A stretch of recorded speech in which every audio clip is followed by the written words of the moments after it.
Well, hello. We'd like to introduce ourselves. I'm Suzanne Skillen, And my name is Paul McAneny. and we're really happy that you're watching us. This is our very, very first podcast, and I'm sure you're wondering, why are we doing it? Why are we doing this podcast? Why are we doing this podcast? Why? Because we've reached an age where between us, we have a lot of experience. We've had huge lives on two different parts of the planet, which you'll hear by our accents eventually. And we thought we'd like to share all the things we've learned. We've had massive, massive highs, and we've had equally very large lows as well. We've also had incredible amounts of self-development. We worked out the other day, we've got it's about 80 years of self-development experience with incredible trainers, and the fact that we've actually gone through the experiences too. So we thought it'd be really great to share this with you. And I'll tell you a little bit about ourselves. I'm going to introduce Paul first. So you tell whoever's watching, all about you. Yeah, hi everybody. I was a bit of a rebel at school and I hated school. So I left school at 16 with my school certificate, and I just love surfing, and virtually I built my life around just surfing and virtually being lazy and doing nothing really. And then I joined the police force, and I was in the police for 15 years. And during that time, I had lots of, really bad experiences, shot at, and I was, attacked and all that sort of stuff. And I ended up having a nervous breakdown, and I was put out of the police on medical grounds because of stress and fatigue. And I was having nightmares, and I was drinking really heavily. So I lost the plot. And then the police doctor said to me, you've got to learn how to go and control your sleep and also control your stress, because, I was really freaking out at the time. Anyway, so I went to a guy called Paul Blackburn, who was down in Canberra. He worked at the Institute of Sport, and he was working with all top athletes on the mental side of sport. Anyway, so he took me under his wing and mentored me. And I started, speaking on the power of the mind and how the mind operates, and that's how I got involved in the personal development. And it's been a never-ending journey. So for over 40 years now, I've been doing personal development, and it's not because we failed, because we're still learning. It's a never-ending journey. And what about you? Oh my goodness! So we've got completely opposite experiences in life. Paul, as you could tell, is Australian from Sydney, and I'm a Londoner. I'm from London, England, and I was the opposite to Paul. I knew exactly what I wanted to do when I was a little girl. I wanted to be a ballerina. And I know probably many of you have daughters or granddaughters or grandsons who want to be dancers, and never achieve it because then other passions come into their lives. I didn't. I just wanted to dance. It made me happy. I love dancing. I really probably had no idea what a ballerina even looked like, but everybody where we lived called me the little ballerina. And interesting enough, my parents and my grandparents were from a generation where go on the stage was not considered a good thing. And they had high hopes of me being a surgeon, which if you knew me, you would realize that was completely the wrong profession for me. But however, I just followed that dream, and through a series of experiences, which I'd love to tell you about another time, I found myself on a scholarship to a ballet school in London. By that time, my parents had moved to Yorkshire, which is in the middle of England on the way to Scotland. So it was a 5-hour train journey, which seemed like forever when you're 10 years old. I was far away from my family, from everything I knew, but I wanted to dance. And I loved the school. I loved learning. And it was my dream come true. So, of course, being a dancer, being at ballet school, there were a lot of challenges, which now I look back on, and I look at our granddaughter, and just think, how did I go to ballet school when I was so young? And I managed my own finances. I had a post office account, managed that, just had to manage my life at the age of 10 because the school wasn't a boarding school. So I lived in approved addresses. They actually, one of them was my very first one was very cruel. And it was like something out of Charles Dickens, actually. So, but that was the first of my challenges. But I just knew, I knew how to make myself happy. And a friend of ours has called me a possibilitarian. And I've always known that there's possibilities in life, and I've always seen the miracles. And yeah, even now I have friends, I'm in my 70s, and my friends call me Pollyanna. I'm a realistic optimist. I know that life can throw things at you, but it's how we get through these hurdles that's important. And that's the reason we were talking and just saying we are elders. We're not elderly, but we are elders with the wisdom of elders. And we're hoping that our wisdom we can share with you, and it might be just one thing that you will learn from us that you can take. And it's ageless. Wisdom is ageless. Experiences are ageless. The things that life will give you, you never know when it's going to happen, when you're going to get that curveball. But between the two of us, we certainly have had our fair share of curveballs, huge highs and huge lows.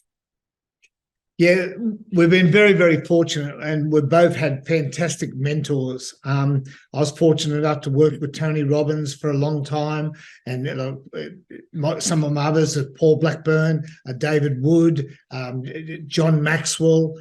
So they've been fantastic leaders, and I put what they've told me into action, and it's been a life-changing for us. And so we've both been working in the health and wellness industry for over 40 years now each. And so our goal is to help people with not only their health, but also their wealth. And so we've had, as Suzanne said, we've had many ups and downs, and with great learning experiences of what to do and what not to do. So if anybody's out there having a hard time right now, which I know that a lot of people are, we are here to help and guide you and mentor you if you need any help or advice. Yeah, so I was just thinking as Paul was talking, I mean, I've lost absolutely everything 3 times in my life, absolutely everything. And when I was, how old was I the very first time? 30. When I was 30, that was easy to cope with. It was almost, I can just get on. And I was, looking back, I was brave, but certainly not broken by everything that was happening to me.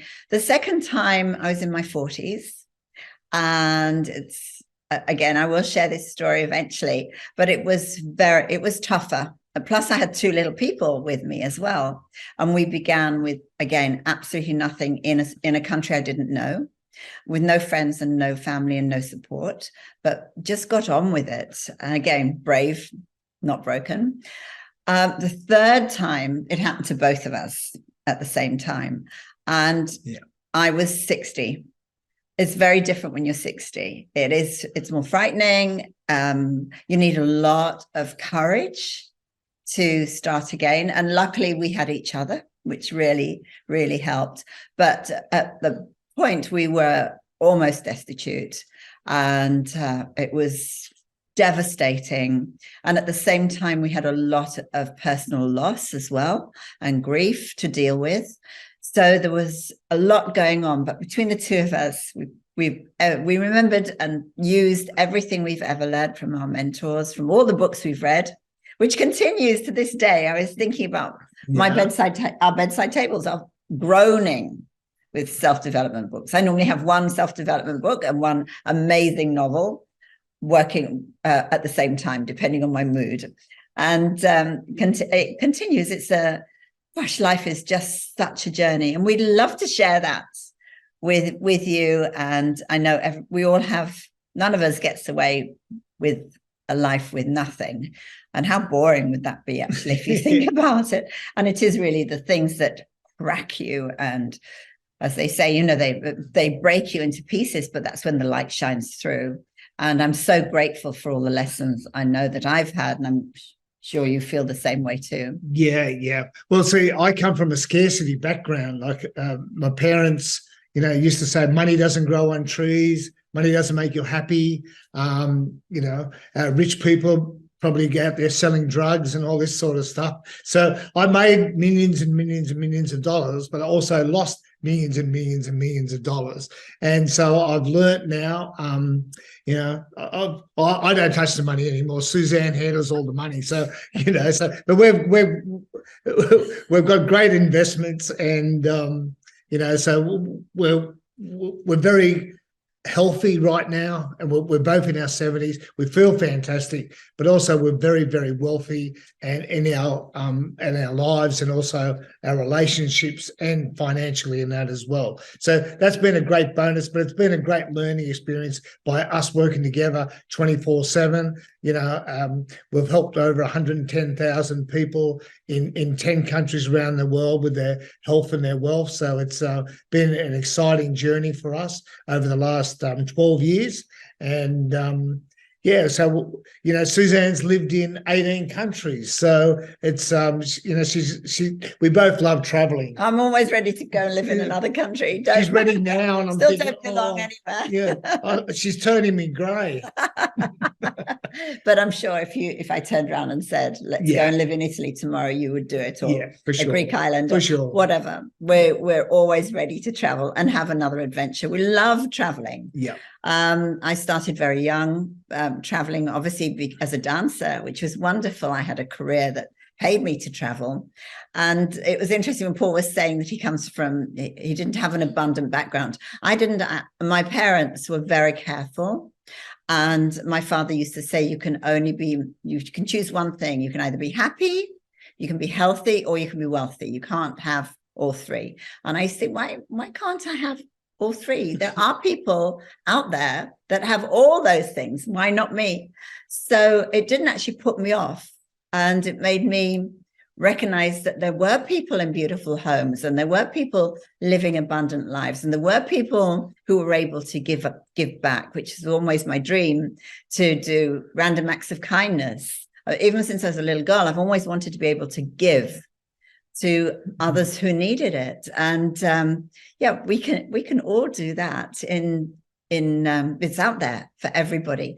And I was very lucky in the fact that when I went to ballet school, I had a benefactor. I mean, it seems a really old-fashioned word now, the benefactor he taught me about this world. He was a lord. He lived in a stately home. He just had this abundant life, even though he had incredible hardships too, but he had this incredible mindset. So he'd lost both his legs as a fighter pilot, and loved dance and loved everything to do with ballet and the arts. So he had to change his dream. He had to change his dream completely. But I was so privileged that he was a benefactor to me and a few of the other students at ballet school. And he took us to Glyndebourne, he took us to Covent Garden, he took us to all the galleries. He taught me so much about art, and Paul knows I drag him around art galleries wherever we go, and museums. And I absolutely love anything to do with the arts. I'm always at the theatre, going to the theatre tomorrow, in fact, just constantly. It's part of our lives. The Sydney Opera House is like our little local theatre. Whenever something's on, we're there. So my life was rich and abundant with these incredibly artistic people who taught me another way compared to the background I came from. And to be honest, by the time I was 15, I very rarely went home. After my home life wasn't that happy. So it gave me this world opened up for me that was so different, and that I've explored and loved. And I've got friends all over the world, and I'm so grateful for that. Perhaps you might be able to give me more than $5 a week pocket money. Are you doing this on our podcast? Yeah. Well, I don't know. You have to. I might have to earn it. Yeah. You just took your an advantage there. No, I do watch all our. The ridiculous thing is, which I'll share with you, is that I call Paul Rain Man. He is so brilliant at numbers and working things out. And I can ask him anything in maths and he's worked it out in his head, doesn't have to write it down. Whereas I have to write things down and check them about 3 or 4 times because I'm quite dyslexic when it comes to numbers. However, guess who does all our taxes, all our bookkeeping, manages everything. And I give you $5 should be enough a week. Yeah, well, the good thing about we work fantastically together. I love the business side of things, and helping people with their health and as I said, the wealth side of things. And we've invested in real estate. We've got, as Suzanne said, we've got lots of art and invest in companies and that as well. So together we make a great team. Yeah, but remember, we came from nothing. Yeah, in our 60s, just very few short years ago. We were literally. I actually had to borrow money from my daughter, my adult daughter, which was, there's so much shame around that time. I'd put both my children through private school. I was proud of what I'd achieved. I had a beautiful home and lost absolutely everything and had to begin again. And it was so tough for us, wasn't it? Yeah. But we had each other. That's the good thing. We had each other. We lifted each other up.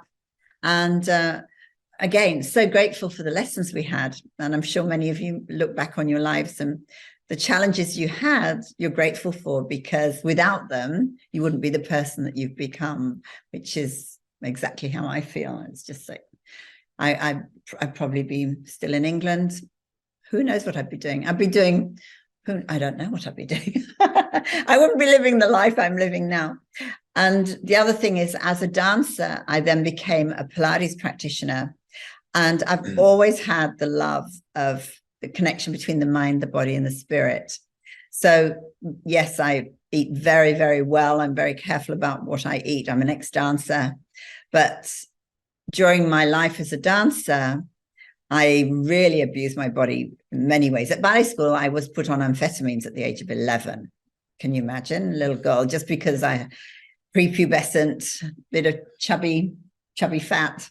And I was put on these tablets, which stayed with me for years, the effects of those tablets. And then I tried every kind of diet. If you want to know about diets, I've done them all. I've done intermittent fasting forever, cleansing in very weird places in the world, many cleanses that involve tubes in strange places. So became an expert I was almost modeling myself. I was experimenting myself on how to get a really healthy, well-balanced body, because without good nutrition and good health, you need that for your brain, because my thoughts were often very depressing. I was unhealthy, both in my brain and my body. So I'm really grateful for the fact that I went down this journey of looking at taking good care of myself. So now biohacking has become a bit of a trend, hasn't it? But I've been having cold showers forever. Yeah. Freezing cold showers, because I lived in Africa. And when I came into a country where it was a Western country again, I kept thinking of everybody I knew in Africa who didn't have running water and didn't have beautiful, fresh, cold water. So ever since I lived there, I've always had ice cold showers. I love anything. I've tried everything. I use everything. Cryotherapy, oxygen therapy, mindfulness, we both do. Been doing Qigong. Every single morning we do a Qigong class together, which we absolutely love. Yeah, 12 years ago, I was way overweight. I was, because of the stress, that was going on in my life. I was 28 kilos overweight. The great thing about it, I lost the weight 12 years ago, and I've kept it off now, the 28 kilos and 29 inches off my stomach and chest. And, I'm doing things now in my 70s that I couldn't even do in my 30s and 40s. Because Suzanne was so fit, I couldn't even walk around the block, like 12 years ago without puffing out or even doing my shoes up. I was getting dizzy and all that sort of stuff. And my dad had diabetes and high cholesterol, so I didn't want to end up like him. So we went down the health and wellness track, and that's what we've been doing, for the last 12 years, and helping people with, as I said, their health and their wealth, but also this new biohacking, and also on the mental side, it's the mind, body, and spirit, as Suzanne says. So we're helping people holistically. Yeah, holistically. WHO. Holistically. I think sounds good. HOLISTIC. Yeah, but everybody says holistically, and I think it's whole. It's the whole person. So that's all those things. And I've learned the tough way. As I said, harsh diets, harsh cleanses, and now intermittent fasting is very, very much part of our lives, and it has been for years. I've been using infrared saunas for a long time, mainly for healing, actually, for injuries, but that I love infrared saunas. There's things that people are now catching on to, but I think one of the main things is mindfulness and meditation. I know a lot of people don't like the word meditation, or they can call it prayer, whatever. It's just going into yourself and recognizing. I don't like the word guru. And I don't know if you've ever heard anybody say guru actually is, gee, you are you. We're all gurus, actually. We can all learn from ourselves. We've all got so much knowledge inside us. So that's something that we love to share. And there's so much that I'm excited about doing this. So as I'm sitting here, I'm thinking about all the little things that I want to share with you. So have you got anything else to say on our very, very first podcast? I hope you're enjoying it, by the way. No, and we'll go into more being more open and more vulnerable with our stories, and going deeper in that as well, because we've both had really dramatic life experiences, and disasters in our lives, losing loved ones and all that sort of stuff. So we've got it from personal experience. It's not just by reading books. We've done the hard yards, and 15 years in the police, and that's enough in anybody's life. What we've had to go through, and your life. So we both had personal tragedies, but also marriage breakups and all that sort of stuff. So and everybody has these life experiences anyway. So but down the track we'll be more open, more vulnerable, and we're looking forward to talking to you. Yes. Anything else to say? A lesson for today? Have you got? Well, lesson for today, everything is all about mindset. If you have a great mindset, that's one of the things that we really focus on, being strong and positive. Having a positive mindset is always great, whether it's for your weight loss journey, or your life journey, or your business journey, or your relationship journey, having a positive mindset. What about you?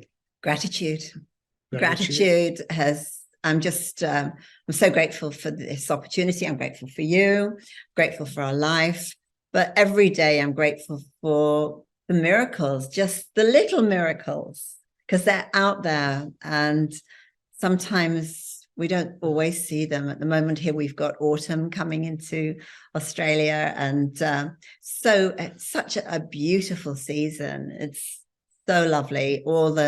Actually, we do have a lot of autumn blossoms, which is gorgeous. So just gratitude for everything. And I do practice that. And it really has changed my life, because there were times in my life when I it was hard to find anything to be grateful for. But now I know that everything out there, there's so much to be grateful for. Yeah. And I focus on affirmations and vision boards and setting goals, and that is goal setting and that. So that's some of the things we're going to share with you. So exciting times ahead. Yeah. Thank you so much. Thank you. Bye. Bye.